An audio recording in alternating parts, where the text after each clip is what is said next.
I never thought silence could feel so alive. That first week in my new villa, I was still learning the rhythm of the Atlantic, how the waves shifted tone with the tide, how gulls hovered over the water's edge like tiny sentinels. After 40 years in engineering offices filled with fluorescent hum and endless deadlines, the hush of my Hilton Head home felt like earned treasure. The smell of salt drifted through the open patio doors. Sunlight fell across bare oak floors where boxes waited like unopened promises. This was the reward I had promised myself, a sanctuary where I could breathe freely, live slowly, and remember Emily without interruption. The day had started simply enough. I'd been unwrapping crystal wine glasses I hadn't touched in years, setting them along the kitchen's granite counter. I imagined pouring myself a glass that evening, watching the ocean shift from blue to silver at dusk. Peaceful, steady, predictable, exactly what I craved after years of putting others ahead of myself. Then the phone rang. It wasn't just the sound that startled me, it was the way it pierced the silence. Shrill, insistent like an alarm I hadn't set. I hesitated already, uneasy, before I picked it up. Evan's voice hit me like cold steel. He didn't say hello. He didn't ask how I was settling in. Instead, his words arrived like orders barked across a battlefield. "We're on our way. 15 of us. 3 weeks. Get the beds ready. We'll take the main suite." I froze the phone heavy in my hand. Through the window, the horizon stretched calm and endless. The contrast between what I saw and what I heard split me in two.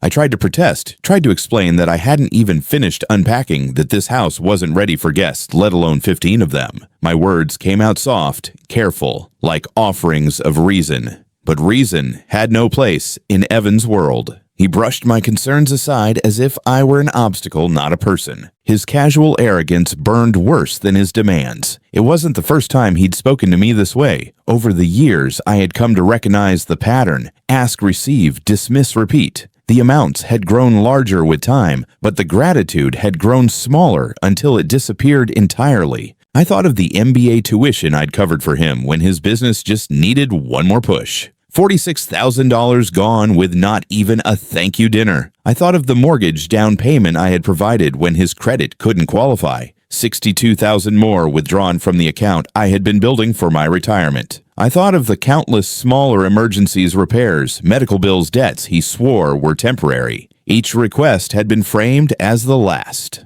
Each one had been just this once. But the truth was written in my bank statements, nearly $300,000 over 6 years. I could bear the money leaving. Numbers could be rebuilt. What ate away at me was the erosion of respect. Somewhere along the way, I had stopped being Walter father-in-law mentor, or even just man. I had become a resource, a living ATM, nothing more. And now the villa, the one place I had held back for myself, was being claimed as if it belonged to him. Evan's voice droned on about parking space, refrigerator storage, the family reunion he had promised his friends. The words twisted like rusted nails in my chest. Emily would have called this house my gift to myself, a symbol of survival. After her illness, a place to heal. Now Evan called it his staging ground. I barely remember how the call ended. He hung up before I could speak more than a protest. The silence that followed wasn't peaceful anymore. It was poisoned, heavy with dread. I stood alone in my sunlit kitchen phone, still warm in my hand.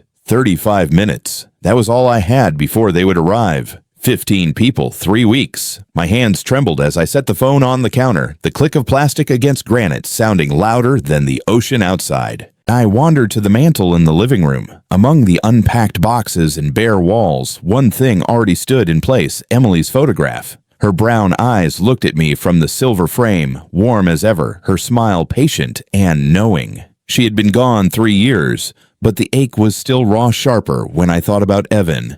Her voice returned to me in memory. Dad, Evan's trying. Could you help us this once? Always framed as temporary, always softened by her plea. And I, desperate to ease her burden, had always said yes. But Emily wasn't here now. The bridge she had built between me and Evan had burned with her absence. What remained was entitlement, dressed as family obligation. I sank into the leather chair I had angled toward the sea. The sun stretched across the horizon, golden and indifferent. My pulse thudded in my ears as I tried to breathe deeply. The villa's walls felt unfamiliar, fragile, already invaded before a single car had turned down my drive. I thought of my career, decades of drafting blueprints, calculating load-bearing capacities, solving problems no one else wanted to solve. I had been meticulous, cautious, disciplined. That discipline had bought this house brick by brick, hour by hour, sacrifice by sacrifice. And yet Evan thought he could sweep in with his entourage and claim it as though it had been built for him.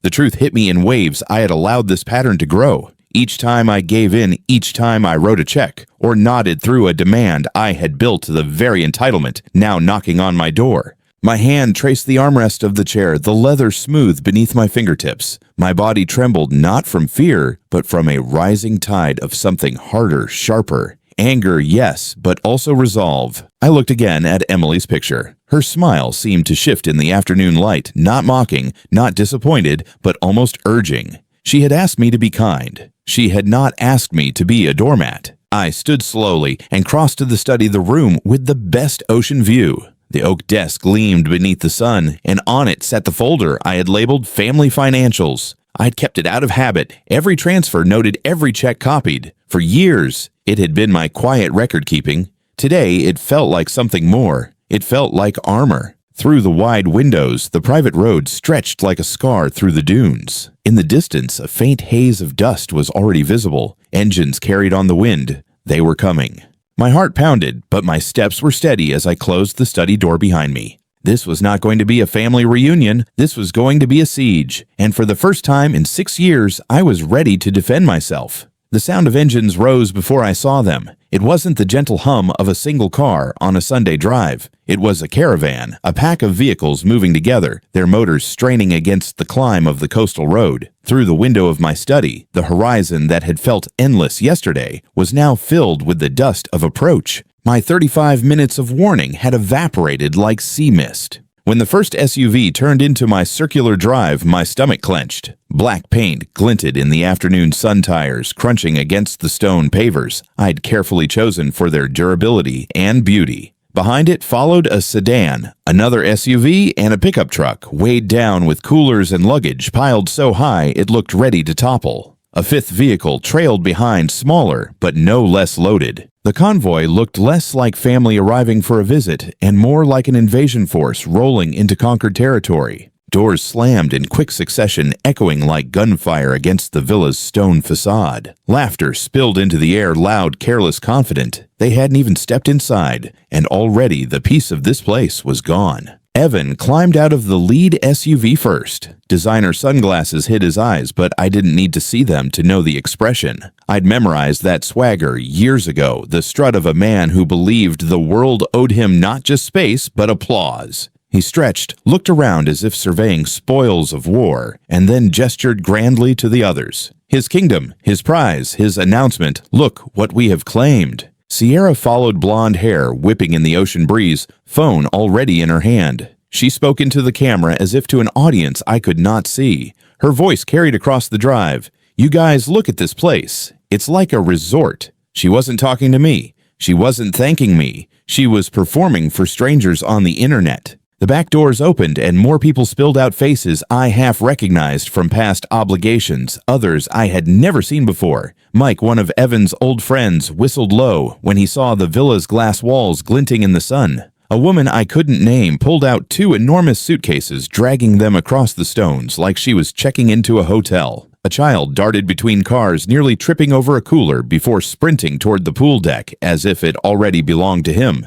My hands tightened on the doorknob. I could have waited, could have let them ring the bell, could have created one last barrier between myself and their entrance, but the sound of them swarming outside made me move. I opened the door before Evan had the chance. The breeze that rushed in carried salt and noise. Evan brushed past me without a word, sandals already shedding sand onto the imported marble floor. Nice place, old man, he muttered, not even looking at me. Behind him came the others, a steady stream of bodies, voices, and baggage. I tried to speak, tried to tell them the house wasn't ready, that I hadn't invited anyone, that they needed to slow down, but my words dissolved into the din. Bags thumped against walls, flip-flops slapped across the tile. Someone had already found the kitchen and shouted in delight at the sight of the double-door refrigerator. Laughter ricocheted off the high ceilings. My voice was a whisper drowned in a flood. Within minutes, the foyer looked like a loading dock. Coolers stacked against one wall, shoes and towels tossed carelessly onto another. A bottle of beer cracked open somewhere in the chaos. I caught the sharp scent of hops mixing with salt air, and my stomach turned. Evan moved through the house with the air of an auctioneer. "We'll take the master suite. Mike, you and your girl grab the ocean view guest room. Ashley, you can have the balcony one." He spoke loudly, decisively, as though the authority was his. Strangers nodded, hauling their bags toward bedrooms I hadn't even walked into since moving in. I stepped forward, blocking the hallway. "No," I said, my voice louder than I intended. For a moment, the noise faltered. Heads turned. I felt their eyes on me, a mixture of surprise and annoyance, as if my refusal was an inconvenience. Evan laughed. Not kindly, not nervously. Dismissively. "Don't be selfish, Walter. We drove 4 hours to get here. Sierra needs that view for her morning yoga videos." He placed a hand on my shoulder, a gesture that might have looked friendly to an outsider, but felt like a shove. I stepped back, and in that instant, he and his followers streamed past me into the hallway. My hallway. The words caught in my throat. I wanted to shout, to demand, to pull their bags back across the marble and throw them outside. But my voice was drowned again as Sierra squealed from the master suite, declaring, "This lighting is perfect." Mike cheered from the guest room, already pulling open the curtains. In the living room, music started. Someone had found the sound system and blasted it high. Bass thudded through the walls like a second heartbeat. I turned, and in my own kitchen, I saw Sierra filming herself at the counter, her smile radiant as she announced to her followers, "We're staying at my father-in-law's beach house for the next 3 weeks." Father-in-law. The title tasted bitter. Evan had never once called me dad, never once offered closeness. But here was Sierra claiming the tie publicly when it benefited her performance.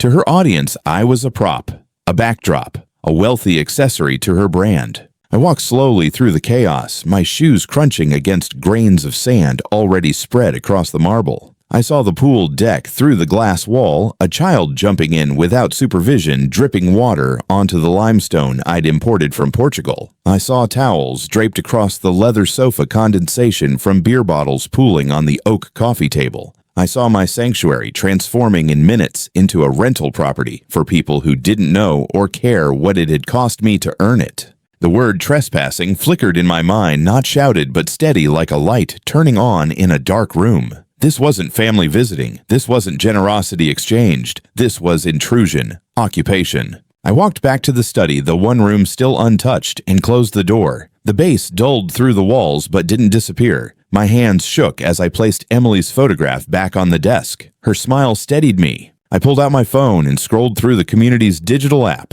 Every guest was supposed to be pre-registered with the guardhouse. Every license plate logged, every arrival noted. Evan had ignored all of it. No one in that caravan was on record. The gate cameras would have captured every vehicle, every timestamp. Evidence preserved automatically. An engineer's instinct is to measure twice before acting, to gather proof before making claims, to document every variable before testing a structure. And in that moment, I realized I had all the tools I needed. I took a slow breath and began taking photos. The sand prints on the marble, the coolers blocking the foyer, the wet towels staining the sofa. Each click of the camera felt like a small reclaiming of control. Each image a brick in the wall I was preparing to build. Outside my study door, laughter roared again. Someone shouted for more beer. A door slammed upstairs. The villa no longer sounded like mine. But inside the study, with Emily's picture steady in the sunlight and the hum of the ocean beyond the glass, I began to form a plan. This wasn't about anger anymore. This was about boundaries, and I knew as clearly as I had ever known anything in my life that I would not let this stand. I stood in my study with the door closed, the only thin barrier between me and the chaos swelling inside my home. The bass from the music thumped against the walls, rattling frames I hadn't even had time to hang. Each vibration reminded me that the house I had saved for, dreamed of, and finally purchased was no longer a sanctuary. It had become a stage for other people's noise, their laughter, their entitlement. My phone felt heavy in my palm, not just as a device, but as a choice. I could continue swallowing my anger the way I had for years, or I could finally do something different. I sat down at my desk. The oak surface gleamed with afternoon light, sturdy and solid beneath my hands. This desk had been the reason I chose this study. Facing the ocean, it was meant to be a place of thought, of planning, of peace. Instead, it was now my command center. I opened the drawer and pulled out the folder I had labeled Family Financials.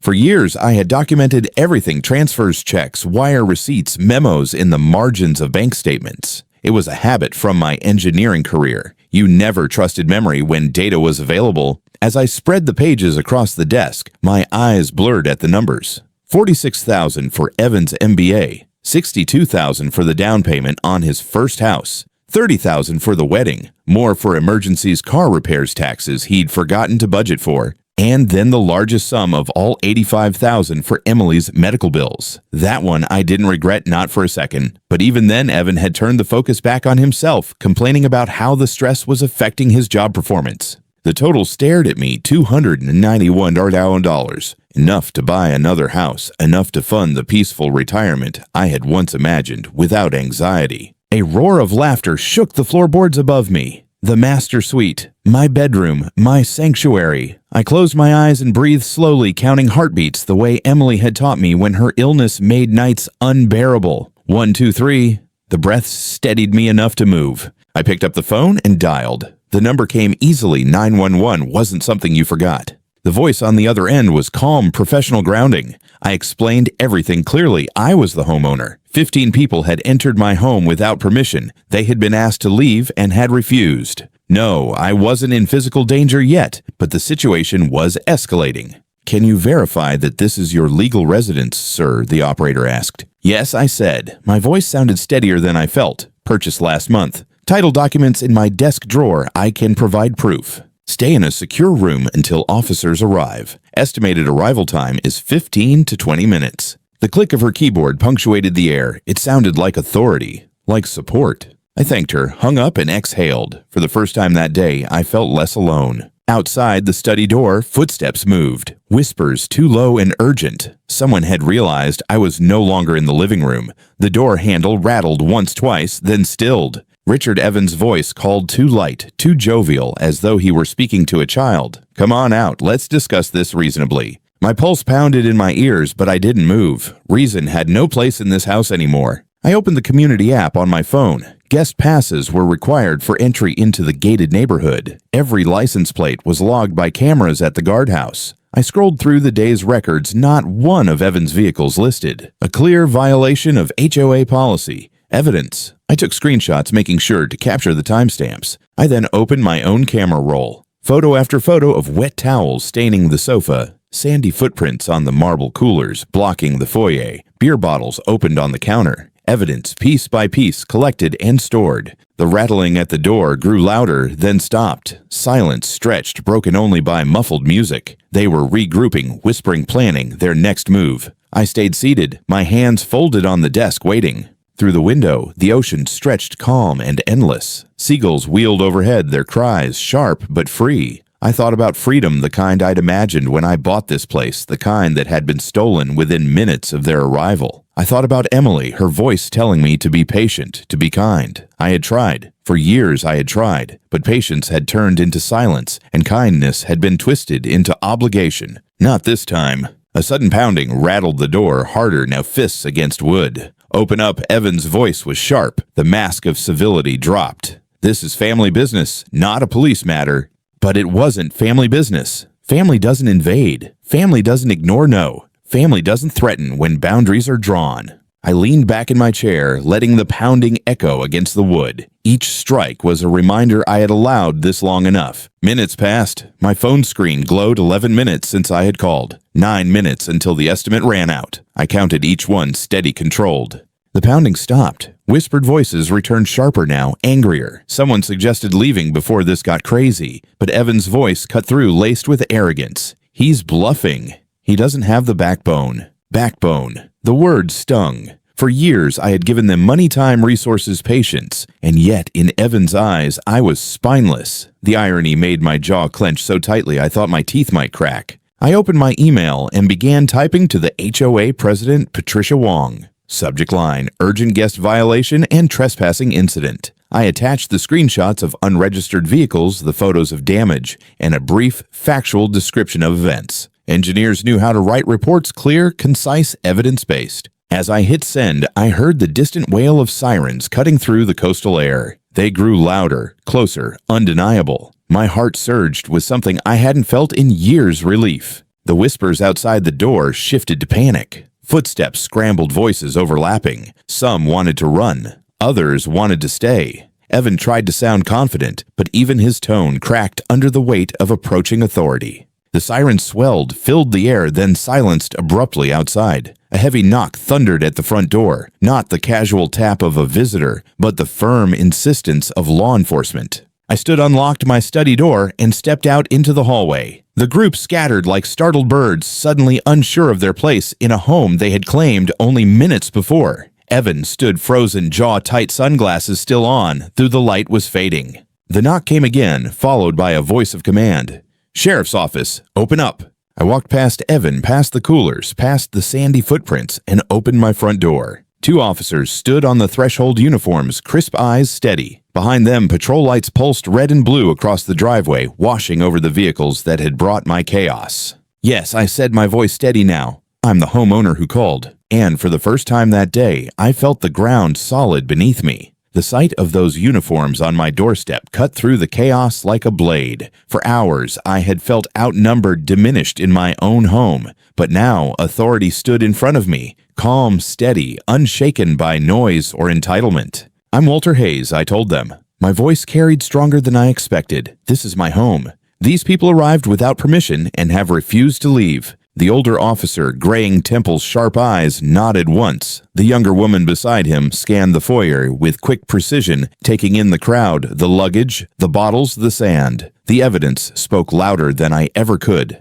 Evan was quick to move his voice, dripping with charm that never fooled me but always seemed to work on others. "Officers," he began, his arms spread as if greeting old friends. "This is all a misunderstanding. Family reunion, you know how it is. Walter's been stressed, just moved in." He overreacted. But the officers didn't smile. They didn't nod along. They didn't buy his story. "Sir," the older officer said, his gaze fixed on me. "Not on Evan. You're the legal owner." "Yes," I replied, pulling the deed from my study drawer hand, steady this time. "Purchased last month. The paperwork is here." He glanced over it, satisfied. "Then it's your decision who remains on the property." The words struck like a hammer on steel. Simple, final, undeniable. For years, I had doubted my right to say no, afraid of breaking family ties or disappointing Emily's memory. But here, in one sentence, was confirmation the law was on my side. I looked around at the faces in my foyer. Some stared back defiantly. Others shifted uncomfortably, suddenly unsure. Sierra sat on the sofa, eyes rimmed red, but phone still in hand, as though even now she couldn't resist broadcasting her version of events. "I want them to leave," I said. The younger officer stepped forward. "You have 15 minutes to gather your belongings and vacate. Anyone remaining after that will be charged with trespassing." Silence fell heavy and sharp. For the first time since they arrived, I felt the power tilt back into balance. Mike was the first to move. He muttered something about not wanting trouble, scooped up his cooler, and slipped out the door. Ashley followed, dragging her suitcase with angry jerks. One by one, the edges of the group began to crumble, scattering like a broken formation. Evan, of course, stood firm, his jaw tight, his pride refusing to yield. "This is ridiculous," he spat. "We drove hours. We made arrangements." The officer's gaze was unwavering. Arrangements with the homeowner. Evan's silence was answer enough. Sierra sniffled loudly, pulling tissues from her designer bag.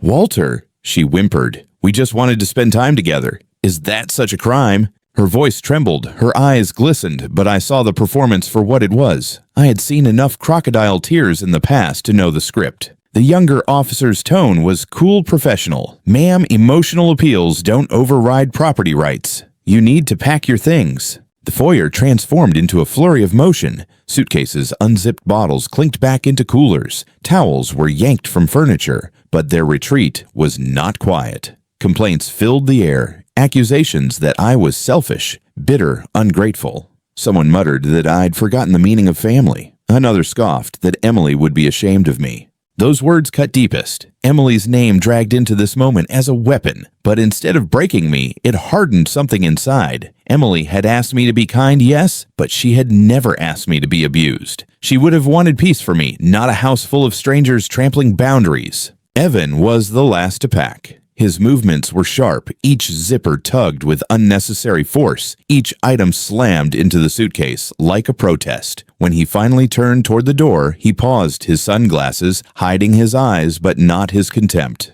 "This isn't over," he muttered low enough that only I could hear. The officers ushered him out steady and unyielding. The slam of the front door behind them reverberated through the villa, leaving behind an almost unnatural silence. I stood in the middle of my foyer, surrounded by debris. Sandy footprints patterned the marble like scars. Empty bottles sweated on the counter. Towels draped across furniture like flags of conquest. My home felt violated even in their absence. The older officer handed me a slip of paper. "Incident report number. Keep it on record. If they return without permission, call immediately. You're protected under trespassing law now." The younger officer gave a small nod, her eyes softer now. "You did the right thing."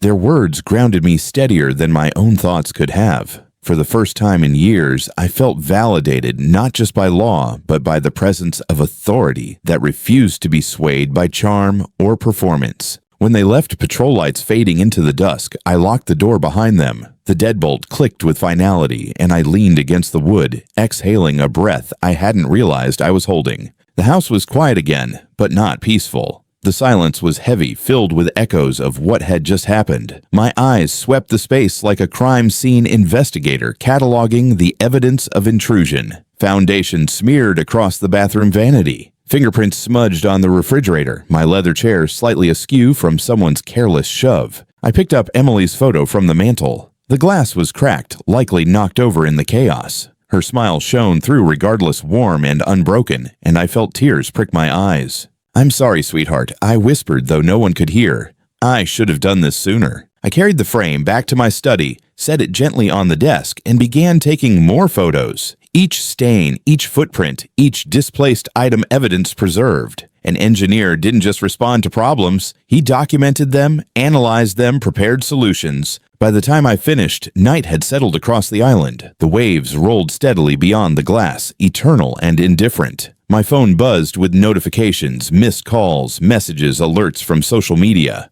I ignored them. I wasn't ready yet. Instead, I poured myself a glass of water, sat in my leather chair, and let the silence settle. For the first time in years, I hadn't folded. I hadn't written a check. I hadn't apologized. I hadn't swallowed my anger. I had stood up, called for help, and reclaimed my space. But as the water cooled in my hand, unease stirred beneath the relief. Evan's parting words echoed in my ears.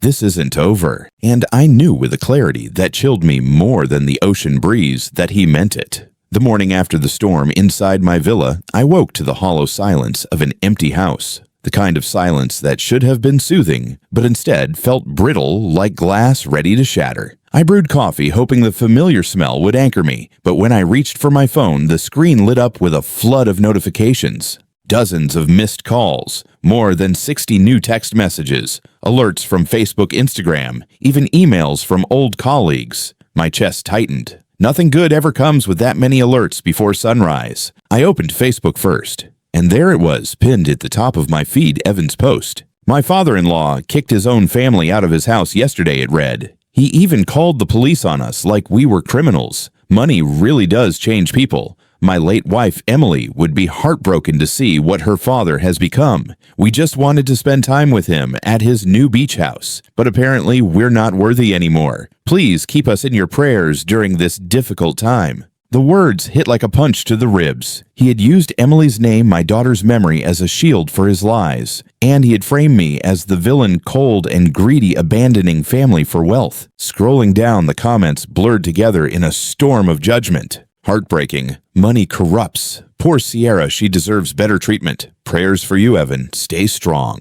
Each one cut deeper than the last. People I hadn't spoken to in years, former neighbors, Emily's old friends from college, shared the post, layering their disappointment on top of his story. The narrative was simple, emotional, and devastating. He was the grieving widower, selflessly trying to bring family together. I was the bitter old man who had turned his back on blood. Sierra had added fuel to the fire with a video filmed in their car. Her eyes were red, her voice trembling. I just don't understand how someone who used to love us could turn so cold. We brought friends to share in his success, and he treated us like strangers. The camera lingered on her tears, mascara streaking down her face like painted evidence of pain.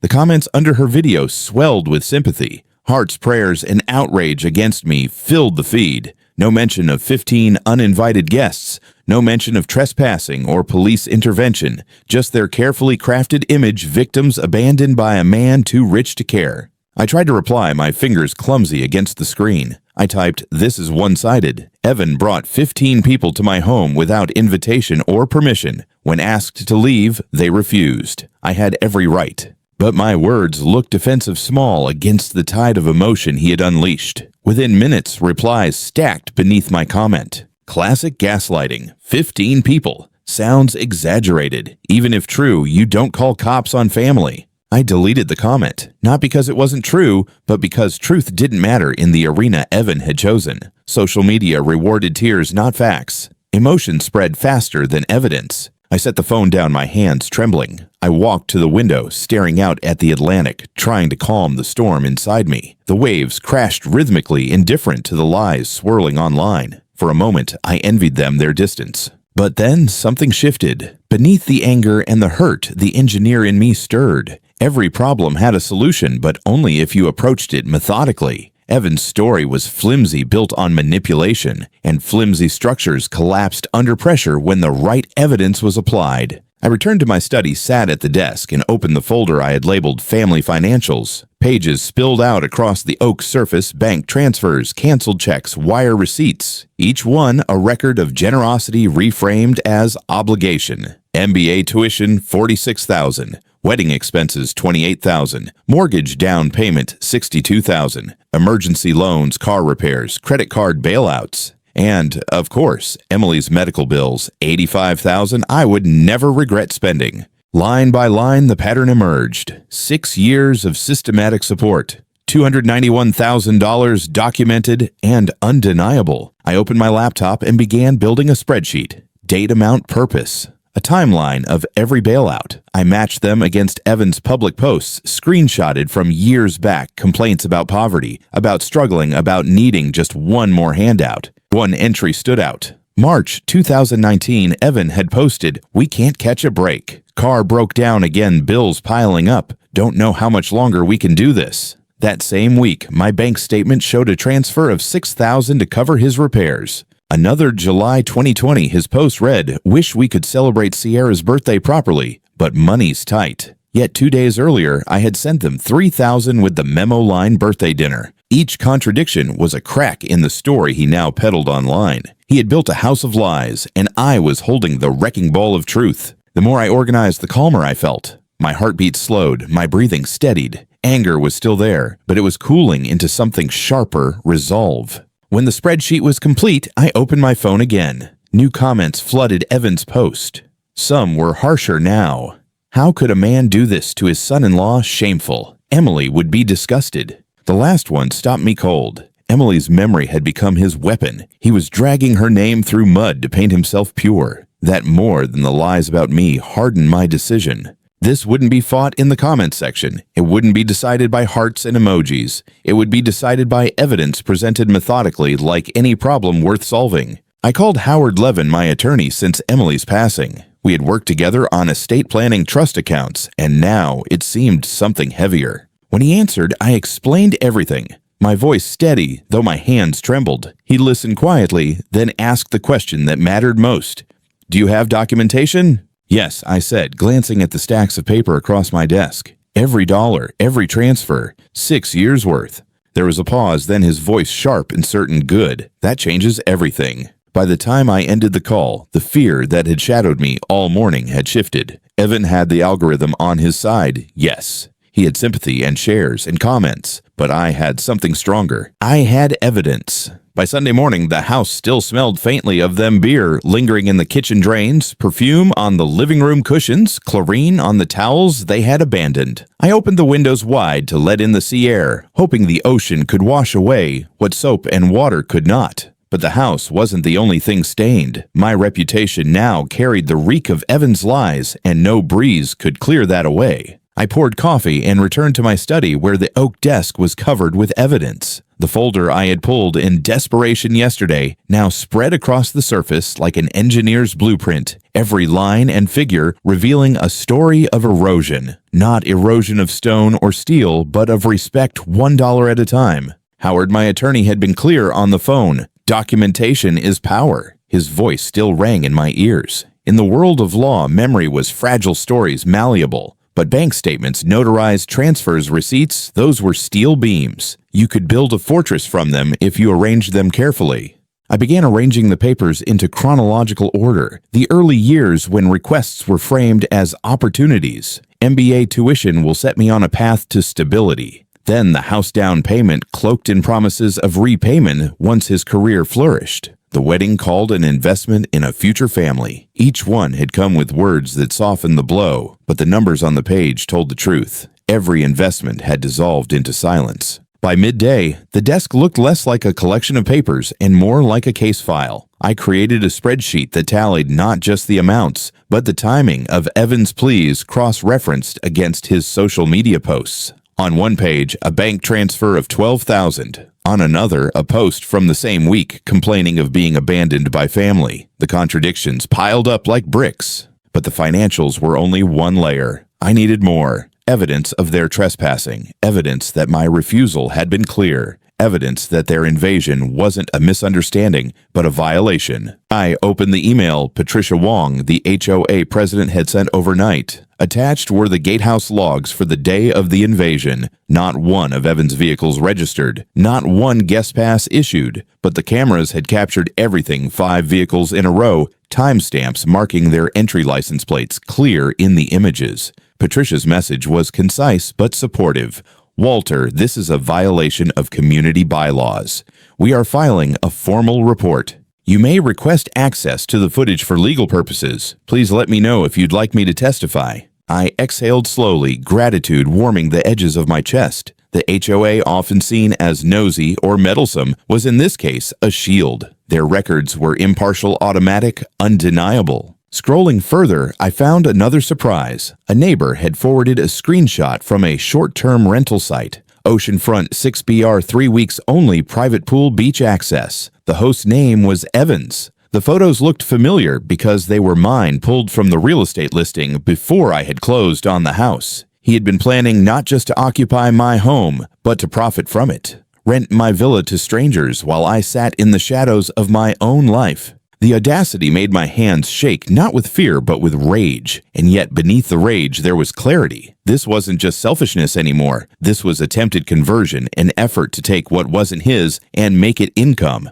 I saved the screenshots, added them to the growing folder. Each piece was another nail in the coffin of his narrative. By late afternoon, the desk was a fortress. Certified bank statements notarized by the branch manager that morning. HOA logs and camera stills time-stamped and sealed. Screenshots of rental postings and social media contradictions. My own sworn affidavit signed under penalty of perjury detailing years of promises unfulfilled. I sat back, rubbing my temples. For decades, my work had been about structures, bridges, towers, systems that had to hold against time and weight. Now I was building something else, but the principles were the same. You didn't rely on emotion or hope. You built with steel, with evidence, with facts arranged so carefully that no storm could bring them down. And this storm was far from over. Evan still posted, though, less often, his tone shifting from confidence to wounded martyrdom.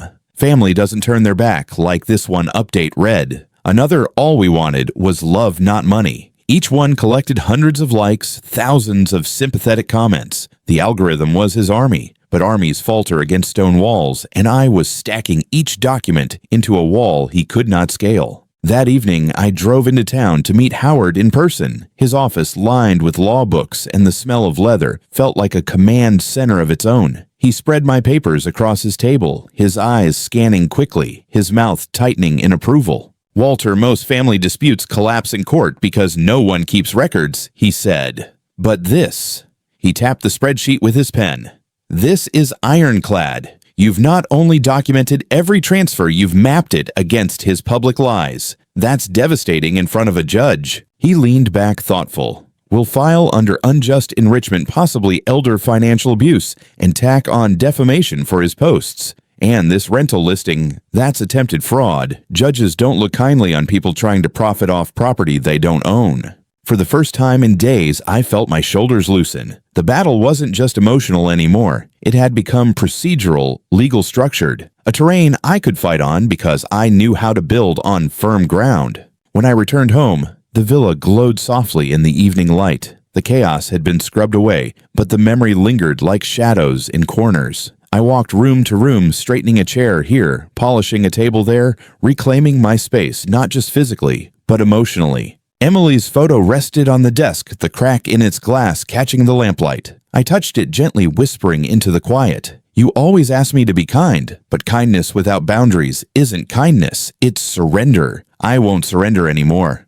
The ocean murmured beyond the glass walls, endless and steady. For the first time in years, I felt steady too. Evan had chosen the battlefield of sympathy and spectacle. I had chosen the battlefield of evidence and law.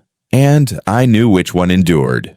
Monday morning dawned gray, a haze lying low over the Atlantic like a veil. I sipped coffee at the kitchen table, staring at my phone as it buzzed endlessly across the wood. Notifications piled one over another. Evan's story, spreading like wildfire through dry grass. Each share carried his words farther, each sympathetic comment adding weight to the lie. The engineer in me knew a structure built on weak foundations couldn't stand forever. Still, it was difficult watching his narrative tower grow taller each hour, swaying in the wind of public opinion, yet somehow refusing to topple. Howard's voice echoed from our meeting the day before. Don't argue with him online, Walter. Don't fight on his battlefield. Wait until you have something solid to present. I had it now. The folder of receipts, the bank's certified statements, the HOA records, the rental listing screenshots. Evidence.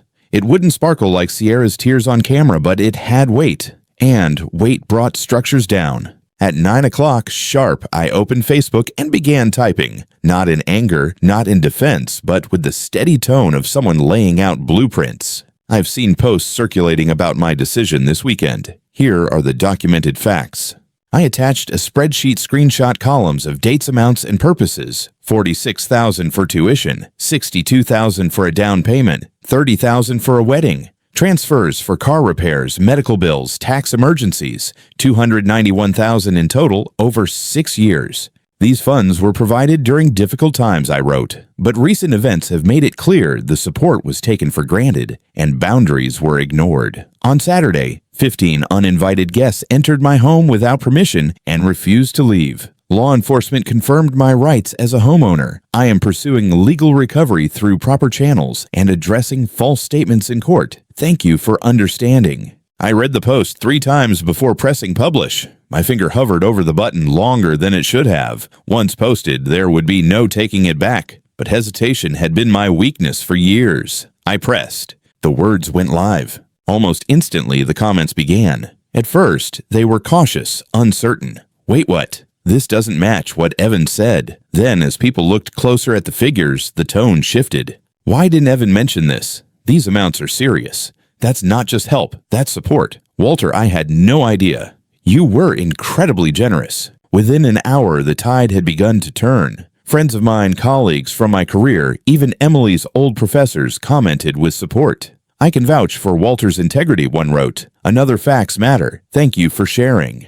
Evan's silence was deafening. He had thrived when the narrative was his alone, but when confronted with cold numbers, he had nothing to say. Sierra posted one more video, her voice breaking as she said, "It's not about money, it's about love." But the comments beneath were no longer uniform. Some still comforted her, but many demanded answers. What about the $291,000? Why didn't you tell us he already helped you so much? For the first time, cracks showed in their carefully curated image. That afternoon, I recorded a short video of my own. I didn't mention their names. I didn't show documents. I simply sat in my study, the ocean visible in the window behind me, and spoke in a calm, steady voice. Boundaries are not betrayal. It's possible to love family, to want the best for them, and still say no when lines are crossed. For years, I tried to help in every way I could. But when kindness turns into expectation and generosity into entitlement, it's no longer healthy. If you're in a similar situation, know that it's not wrong to protect your peace. It's not wrong to say, enough.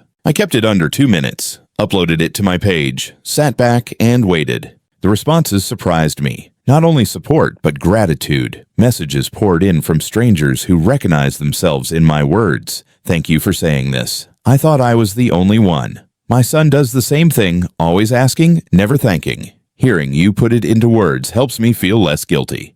The comments weren't just about me anymore. They were about a shared experience, a common wound that too many carried in silence. My story had become a mirror for others, and in reflecting back, I found a kind of healing I hadn't expected. That evening, I sat on the deck with a glass of scotch, watching the ocean roll against the shore. The air was cool, salted alive. For the first time since the invasion, I felt I could breathe without the weight of anger pressing against my ribs. But even in relief, I stayed cautious. This wasn't victory yet. It was a shift, a rebalancing. Evan's allies still existed, still whispered their doubts, but the ground beneath him was no longer firm. Howard called just after sunset. Walter, your post was exactly the right move. Calm, factual, no names. It positions you as reasonable and gives weight to our case. Keep documenting, keep everything clean. He'll try something else, but now we've set the foundation. I thanked him, hung up, and looked again at Emily's photo. The crack in the glass still glinted, but her smile remained warm, steady, untouchable. I'm learning, sweetheart, I whispered. Finally. The waves rolled on steady and unbothered, and I, for the first time in years, felt just as steady. By Tuesday morning, the social media noise had dulled to a background hum. Evan had stopped posting his silence louder than any accusation. But silence never meant surrender, not with him. It meant calculation, waiting for the next move. I knew better than to relax.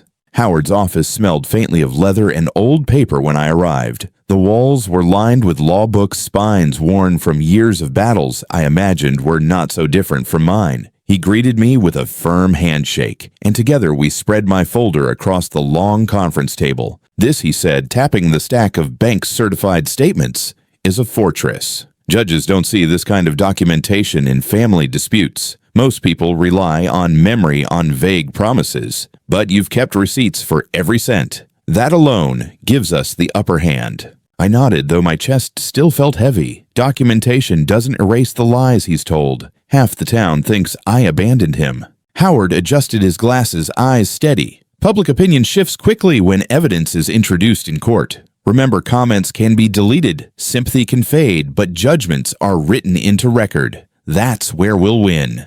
We spent the next 2 hours preparing filings. The main suit, unjust enrichment, nearly $300,000 funneled into Evan's lifestyle under the guise of loans and temporary help. A secondary claim, defamation, citing the viral posts and videos that painted me as a monster while omitting critical facts. And finally, a potential fraud angle supported by the rental listing he had created for my villa. Howard grinned grimly as he added that to the packet. Judges despise this kind of audacity trying to profit from property he doesn't own. That will color everything else. By noon, the filings were complete. The clerk at the courthouse flipped through the thick stack of papers, her eyebrows rising as she skimmed the figures. This is very thorough, she said. Judge Reynolds handles these cases. Given the documentation, you may get an expedited hearing.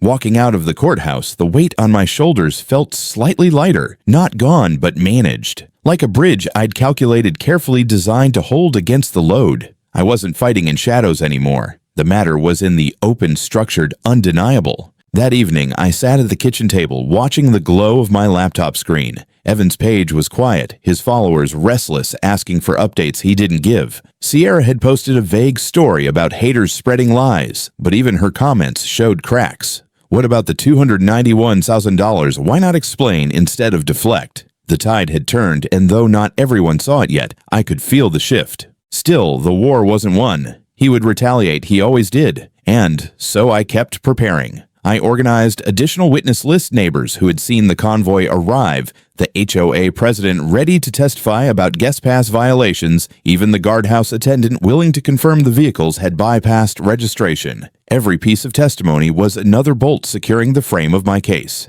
Late that night, my phone rang. An unknown number. Against my better judgment, I answered. Walter. Evan's voice, stripped of its usual bravado, carried a tremor I hadn't heard before. You filed a lawsuit. I closed my eyes, steadying my voice. Yes, because you crossed a line. "This is family," he said quickly, almost desperately. "We can work this out privately." Family. The word sounded hollow in his mouth, a word he used only when it benefited him. "Family doesn't break into a house and try to rent it out," I replied. He went silent for a beat, then hissed, "You're going to regret this. Courts cost money, time, reputation.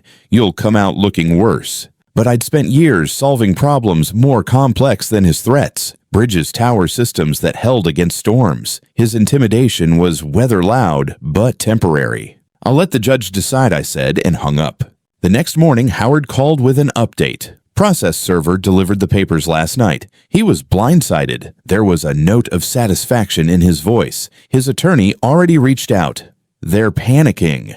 I leaned back in my chair, staring out at the ocean through my window. The waves rolled steady, indifferent to my small battle. But to me, the rhythm felt like reassurance. Nature enduring structures holding storms passing. That afternoon, I received a message from Patricia Wong at the HOA. We finalized the violation report. Evan and Sierra are banned from entering the community without your written permission. Fines will be assessed if they attempt it again. She attached a PDF with official headers and signatures. More reinforcement, more steel in the wall. I printed it, slid it into the folder, and felt something I hadn't in a long time: safety. Not complete, not final, but forming. Still, unease lingered at the edges. Evan had always been slippery, finding ways to twist circumstances into his favor. I knew better than to underestimate him. But now, for the first time, the battlefield wasn't his choice. It was mine. Courtrooms didn't reward crocodile tears. Judges didn't weigh emojis and hearts. They weighed facts.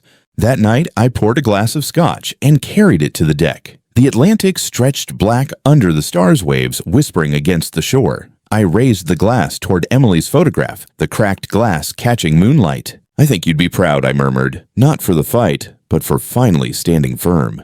The ocean's rhythm answered steady, eternal, and I believed for the first time in years that I might endure too. Friday morning, the courthouse felt colder than the ocean breeze outside. Marble floors echoed with footsteps, and the hum of voices carried through the long hallway. I sat on a wooden bench, my folder clutched against my chest, while Howard leafed through notes with the calm precision of a man who had done this 1,000 times. Across the hall, Evan sat hunched in a chair, Sierra beside him. His usual swagger had drained away, leaving only a pale man in a wrinkled shirt. He avoided my eyes, tapping his foot in rapid bursts. Sierra looked everywhere but at me, dabbing at her makeup as if preparing for another performance. When our case was called, we stepped into the courtroom. The judge, a woman with sharp glasses and sharper eyes, scanned the papers before her. She didn't look at me or at Evan, just at the evidence. Pages, dates, amounts. A life's worth of receipts compressed into black ink on white paper. Howard spoke first, his voice steady. He laid out the pattern of support, the promises of repayment, the escalating demands, and finally the trespass. He spoke of unjust enrichment, of defamation, of attempted fraud, with the rental listing. Each word was a hammer strike, steady and deliberate. When it was Evan's turn, his lawyer shuffled through a thin stack of papers, clearing his throat nervously. "Your Honor, these were gifts freely given in times of grief and family need. There were no contracts, no repayment terms. My client merely sought comfort, not exploitation." The judge raised an eyebrow. "Comfort doesn't usually total nearly $300,000. She flipped through the bank records, holding up the screenshots of Evan's posts that contradicted his lawyer's claims. Here, he states he will repay when business stabilizes. Here, he pleads financial hardship while taking vacations. That's not comfort, that's a pattern. Evan shifted in his chair, jaw tight. Sierra's hands twisted in her lap. Howard added the final blow, the rental listing. "Your Honor, this was created using photographs of Mr. Harris's home without permission. It advertised 3 weeks at this property coinciding with the planned invasion. That is attempted profit on property not owned." The judge sighed, sliding the paper aside. "I've seen enough." Silence fell heavy in the room. "Mr. Miller," she said, turning to Evan, "your actions constitute unjust enrichment and defamation. The attempted rental is particularly troubling. This court orders restitution of $150,000 to Mr. Harris, payable over 3 years. Additionally, you will issue a formal retraction of your statements on all platforms where they were posted. Any violation of these terms will result in asset seizure and further penalties. Do you understand?" Evan swallowed his voice barely audible. "Yes, Your Honor." The gavel struck once sharp and final. The sound echoed through me, like thunder rattling loose 6 years of resentment, grief, and exhaustion. Outside, Evan's lawyer muttered hurried words about payment schedules and legal obligations. Evan himself said nothing, just kept his eyes on the floor as he passed me. Sierra gave me one long look, a mixture of bitterness and something like shame, then turned away. Howard clapped me gently on the shoulder. "You did it. Not just in court out there, too. You've reclaimed your narrative." I nodded, though my throat felt tight. I had expected triumph, maybe even joy. Instead, I felt an odd kind of emptiness, like standing on a battlefield. After the dust settles, bodies gone, silence heavy. Victory carried its own loneliness. That night, I sat on the deck with a glass of wine. The ocean stretched silver under moonlight, steady and eternal. My phone buzzed with messages from friends and neighbors. Support relief apologies for doubting me. Even Emily's old friend Margaret sent a simple text, "I misjudged. I'm sorry. You were right to stand firm." I put the phone down and listened to the waves instead. For the first time in years, no demand, no plea, no guilt pressed on me, just the sound of the sea and the whisper of the wind. In the days that followed, Evan posted his court-ordered retraction, a bland legal statement acknowledging that his previous comments had been inaccurate and incomplete. It wasn't an apology, not really, but it was enough. His followers drifted away, their sympathy evaporating in the face of facts. Meanwhile, messages came to me from strangers. People who had seen my calm post or my short video. They shared their own stories, siblings who drained them, children who treated them like Banks' cousins who only appeared when money was involved. I answered as many as I could, telling them what I had learned, that kindness without boundaries is not kindness at all. One evening, my nephew David called. "Uncle Walter, I saw everything. I always wondered how Evan afforded his lifestyle. I'm glad you stood up for yourself." His voice was warm, steady. "And, for the record, I'd love to come visit sometime on your terms." I smiled into the phone. "That's all I've ever wanted, David. Visits that are welcome, not demanded." When I hung up, I realized the house no longer felt like a fortress under siege. It felt like a home again. The silence was no longer heavy, but peaceful. The rooms were mine, not tainted by footprints and noise. Emily's photo sat on the nightstand, the crack in its glass catching the lamplight. I touched it gently. "I hope you'd understand," I whispered. "I tried to honor your memory, but I had to draw a line. Not to destroy family, but to protect what you left me, my dignity, my peace." The waves answered steady and unchanging. And in that moment, I understood justice wasn't about punishment. It was about balance. Evan would repay what he owed, not just in money, but in consequence. And I would live the rest of my days not as a victim, but as a man who had finally learned to say no. The first weekend after the judgment felt different than any other in recent memory. For once, the villa was quiet. Not the silence of tension, but the silence of peace. No cars rumbling up the private drive. No voices echoing off the marble floors. No fear of what new demand would appear on my phone. Just the steady rhythm of the ocean outside my window, the sound that had drawn me here in the first place. I spent Saturday morning reclaiming my space. I scrubbed the last smudges of fingerprints from glass doors, straightened cushions, rearranged furniture to the way I'd first envisioned. Every small act felt symbolic, as though I were erasing layers of intrusion and restoring the home to what it was meant to be, a sanctuary, not a stage. On the mantel, Emily's photo looked back at me, the crack in its glass catching sunlight. I thought of her often these days, but not with the ache that used to twist my stomach. Instead, I felt something steadier. She had always asked me to be kind, to extend grace, even when it was difficult. But she had never asked me to erase myself in the process. Now I understood the difference. That afternoon, my nephew David visited. He arrived alone, carrying nothing but a bottle of wine and a genuine smile. He knocked before entering, waiting for me to open the door. That small courtesy almost undid me. "Beautiful place, Uncle," he said, stepping into the foyer. His eyes widened at the view through the windows, the endless Atlantic beyond. "I can see why you fought for it." We sat on the deck, sharing wine as the sun dipped lower. David didn't ask for anything, didn't angle for favors. He simply listened as I talked about my career, about Emily, about the storm that had passed through this house like a hurricane. For the first time in years, a family conversation didn't leave me drained. It left me lighter. Later that night, after David left, I sat in the leather chair by the study window, sipping scotch. My phone buzzed with another message from Evan. I didn't even need to read it. I had long since learned that nothing new ever came from him. Guilt threats, please. They were just different shades of the same demand. I turned the phone off and placed it face down on the desk. The house hummed with quiet. I let my mind wander back over the last 6 years, the tuition, the down payments, the endless emergencies. Each one had chipped away at me, but I hadn't noticed how much until the weight was finally lifted.